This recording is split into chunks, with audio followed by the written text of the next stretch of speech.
So this is the old fire pit, and that's what I'm gonna take out. I'm gonna start removing it, and I'm also gonna use, let me show you.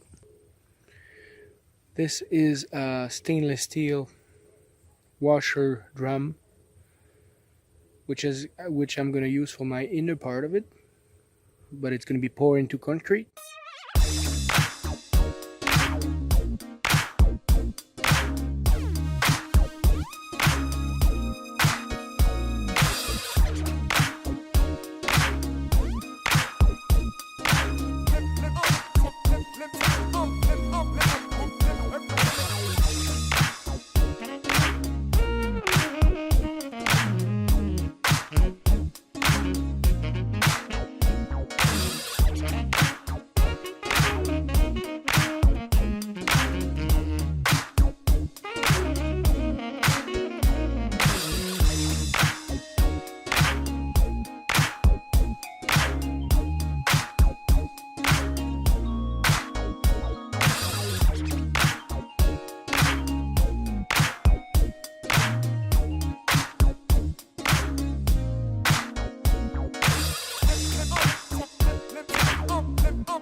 If you enjoyed this video, please like the video, hit subscribe, and stay tuned for the next episode where I'm actually building the forms for the fireplace and making the fireplace. Thanks for watching.